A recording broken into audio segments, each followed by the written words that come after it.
Bien, certains journalistes, notamment un journaliste allemand qui dit ouais mais la Ligue 1 on regarde pas trop. Enfin voilà, on sent bien que là la fenêtre d'exposition elle va être importante là pour Dembélé, Dave. Oui, je suis d'accord avec ça. Effectivement, la Ligue 1 souffre un peu de ce rayonnement-là. De toute façon, le PSG, les joueurs qui sont en lice, on pense à Dembélé, Vitinha, on aurait pu mettre Hakimi aussi. Alors, je crois les bookmakers l'ont un peu oublié. Il est à ce côté à 67, on ouais, bah, je trouve que c'est loin. Enfin, moi, je trouve qu'il fait une saison incroyable. Jérôme Alonso, on peut mettre aussi Donnarumma. Voilà, bon, ben, pourquoi pas. Non, mais ce que je veux dire, c'est qu'effectivement, c'est surtout sur le parcours, enfin, c'est même quasi exclusivement sur le parcours européen. Et effectivement, sur le truc un peu à touche-touche par rapport à Yamal, qui lui est absent de cette Coupe du Monde des clubs, un Dembélé, alors qui était absent en début de compétition, qui a repris vraiment à dose pour l'instant homéopathique, dans les matchs qui arrivent, donc là c'est le Bayern, possiblement le Real, donc ça veut dire un match très exposé, parce qu'à un moment ça passe aussi par là, c'est-à-dire les performances dans les matchs qui sont très vus. Et je pense qu'un PSG Real Madrid, le monde entier, d'accord ou pas d'accord avec la Coupe du Monde des clubs, ce match-là, tout le monde va vouloir le voir. En admettant qu'ils passent tous les deux, évidemment, je parle de ça. Et là, effectivement, un Dembélé qui marquerait des points dans ces rencontres-là. Toutes les votes, c'est quand ? On commence à voter quand ? Juste après, c'est ça. Alors, d'abord, on va publier la liste des 30 finalistes, qui va être diffusée le 7 août, cet été. Et à partir de là, donc, il y aura un mois et quelques pour voter, pour recevoir les votes, et donc pour la cérémonie où sera divulgué le vainqueur le 22 septembre, si je ne m'abuse. Ça va aller très vite, quoi. Bien sûr que ça va vite. Cette image restera en tête. C'est important, Candice, là, pour lui, de réaliser des performances, surtout qu'on ne l'a pas vu depuis le début. Oui, il a occupé le terrain. Donc, il y avait...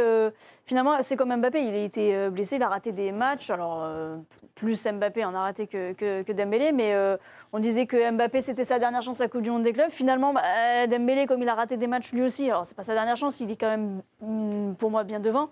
Mais ça vous imprime la rétine, quoi. C'est ça l'idée, c'est d'avoir l'image en Mondiovision, l'image internationale de Dembélé qui va aller marquer plus que son travail de pressing, tout ça. Vraiment, c'est aller conquérir le public. C'est pas le public qui vote, mais évidemment, c'est d'aller marquer les esprits. Il a l'occasion. Juste pour rappel, et après je lâche la balle, en 92, celui qui était le favori pendant longtemps, c'était Hristo Stoichkov, parce qu'il avait gagné la Ligue des Champions avec le Barça. Et au moment des votes, Van Basten, avec le Milan, joue un match de poule contre Göteborg et il met un quadruplé, dont retourné acrobatique, il met 4 buts assez fous. Et en fait, il fait la décision justement sur ce truc-là. Cette dernière impression d'un Van Basten qui met un quadruplé, au moment des votes, ça avait joué. Il va même devoir, vis-à-vis de ses partenaires, montrer quelque chose d'énorme sur cette Coupe du Monde des clubs. Parce que sinon, s'il est comme les autres, alors c'est dans le top 12 des favoris des bookmakers, il y a beaucoup de Parisiens, donc il peut y avoir aussi une dispersion de voix. Ça peut arriver parce qu'ils sont vraiment nombreux, les joueurs du Paris Saint-Germain, à peut-être figurer dans le top 10 du classement final du Ballon d'Or le 22 septembre prochain. Et il y a un exemple qui nous revient en tête pas plus tard que la saison dernière, quand Rodri gagne le Ballon d'Or. On peut se dire, et on vous remonte le classement, qu'il y a peut-être eu dispersion de voix avec les joueurs du Real Madrid. Deuxième Vinicius, Jude Bellingham, Carvajal. Je veux dire, il y avait quand même 3 Madrilènes dans le top 5, plus Toni Kroos qui était dans le top 10. Donc il faut qu'il marque les esprits de Dembélé, même vis-à-vis de ses coéquipiers s'il veut remporter le Ballon d'Or. Il y a quand même aussi, j'ai l'impression, un petit lobbying Dembélé quand même, qui vient du club, du Paris Saint-Germain. Et heureusement.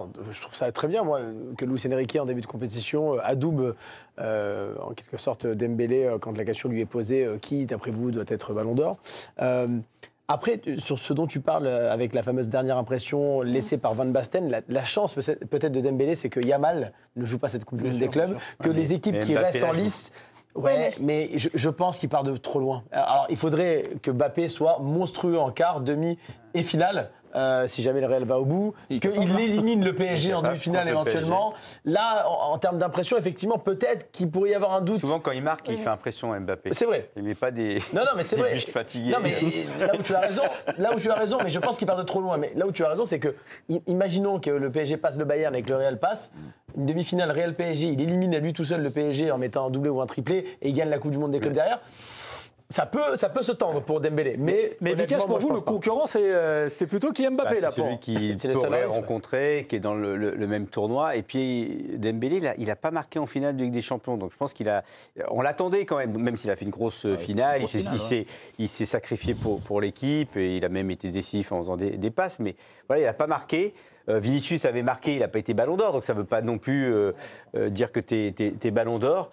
Yamal, moi, dans l'esprit comme ça, quand je vois Dembélé qui n'a pas joué jusqu'à maintenant, je reste sur l'impression de Yamal, plus que sur Dembélé. C'est parce que tu te souviens peut-être un but, une action, un truc qui t'a marqué. Oui, mais Dembélé, alors après, si on parle de dernière impression, ça veut dire quoi? Ça veut dire que c'est le début de saison qui peut aussi compter. Et là, le début de saison, a priori, Yamal sera plus prêt. Non. Non, mais tu dis dernière impression. Les votes, ils sont ouverts au début de la saison, la prochaine. Ouais, mais ça Oui, mais non, parce que tu considères les compétitions jusqu'à la Coupe du Monde des clubs. Ouais, c'est ça la règle. Il n'y aura pas un peu, mais a priori, on prend pas en compte. Non, mais s'il met un triplé contre Lorient, Dembélé, ça va pas. Non, mais j'en reviens à mon journaliste allemand qui dit ça. C'est-à-dire que voilà, on ne regarde pas obligatoirement la Ligue 1. C'est pas là que ça se joue. Ça s'est joué sur la Ligue des Champions. Ça se joue. Allez, par l'équipe des choses à la Coupe du Monde. Là, le lobby du Real, si jamais il marque un doublé en finale, le Real, les champions, ils vont partir. Ça y est, on est les meilleurs du monde parce qu'on a gagné la première mais vous nous faites compétition. Peur, Vikash. Non, mais moi j'aimerais bien qu'Mbappé soit le Ballon d'Or. Quoi qu'il arrive, ce sera un Français. Oui, ce sera un Français, c'est vrai. Ouais. Non, mais on n'a pas envie que ce soit le Real qui mais quand même par rapport à cette obsession qui est un petit peu quand même même un peu beaucoup autour du Ballon d'Or. Il faut quand même admirer ce qu'a fait Dembélé en finale de Ligue des Champions, où il a respecté le jeu jusqu'au bout. Il a fait exactement ce que demandait le jeu, sans se dire, allez, je vais essayer, parce qu'à un moment, quand le score est large, très bien jouer un peu la carotte, se dire, je vais me mettre dans la position un peu pour croquer, mettre ce fameux but qui est un peu, voilà, tu marques un peu les esprits, tu as marqué en finale, etc., tu clôt le débat. Et je trouve, faut admirer ça, cette posture qui a été, parce qu'il l'a beaucoup dit. Non, mais il a beaucoup dit. Il aurait dû jouer pour lui. Non, à 2-0, 3-0. Non, il faut respecter le jeu. Et je trouve ça très bien, parce que pour un éducateur, tu es censé être éducateur. Vous nous avez parlé d'injustice tout à l'heure. Le monde est injuste, il a raison. Eh ben oui, mais lui, il est censé rétablir la justice. Il est censé rétablir la justice. Je ne demande pas forcément. Non, tu iras expliquer à tes joueurs, bah oui, là, vas-y, joue la carotte, etc. Non, il faut. J'ai pas encore Dembélé dans mon équipe. C'est vrai. Pas encore. Alicia. Oui, bon, il y a un constat. Ça vous dérange peut-être. Bon anniversaire. Elle venait de filer un gâteau. Oui. Il faut enchaîner après cette très belle démonstration de Dave. Moi, je voulais parler des stades qui ont du mal à se remplir. Et tous les moyens sont bons pour essayer de faire venir du monde. Faute d'affluence, la FIFA a distribué des billets gratuits pour certains matchs de la compétition. Les stades sont apparus parfois très très vides, comme par exemple pour la rencontre entre Los Angeles FC et Chelsea, qui a attiré 22 000 personnes à la Mercedes-Benz Arena d'Atlanta, qui peut accueillir jusqu'à 71 000 spectateurs quand même. Donc ça avait beaucoup d'ailleurs surpris Enzo Maresca, l'entraîneur des Blues, qui avait déclaré « J'ai trouvé l'ambiance un peu étrange, le stade était presque vide, tu m'étonnes ». Et donc, selon le Daily Mail, la FIFA aurait délivré des billets gratuits, notamment pour PSG Inter Miami ou encore Dortmund Monterrey, qui n'a pas fait le plein malgré tout. Et ce n'était pas une première dans la compétition, puisque la FIFA avait déjà offert des billets aux spectateurs pour Benfica Chelsea et pour Inter Fluminense. Bientôt, ils vont payer on aurait les même spectateurs. demandé aux spectateurs de se déplacer dans le stade pour qu'ils soient bien dans les axes de caméra, pour que les stades paraissent remplis. Donc on voit que pour l'instant, le succès n'est pas au rendez-vous aux États-Unis. Mais on n'aura pas ça pour la Coupe du Monde. Oh, si, on l'aura pareil. Ah oui. Ah non, moi je crois pas. Ah non, bah non les étrangers seront là. Mais bien sûr. Oui. Non, mais là, t'es Mais de là, remplir les stades monumentaux. Non, mais on n'est pas loin du continent sud-américain. Les Sud-Américains se déplacent en masse, quel que soit l'endroit dans le monde où il y a une Coupe du Monde. Tu soutiens ton pays. C'est un pays qui est censuré. C'est pas la même chose. Il faut remplir le stade, c'est ça que je veux dire. Le contingent de supporters qui se les déplacent dans deux le pays, je suis équipes, pas sûr. les deux pays, plus après un peu des En attendant, ça veut dire que le public des États-Unis n'est pas du tout conquis par le football. Non, mais imaginez, je sais pas moi, un tournoi NBA qui viendra en France avec plein de matchs.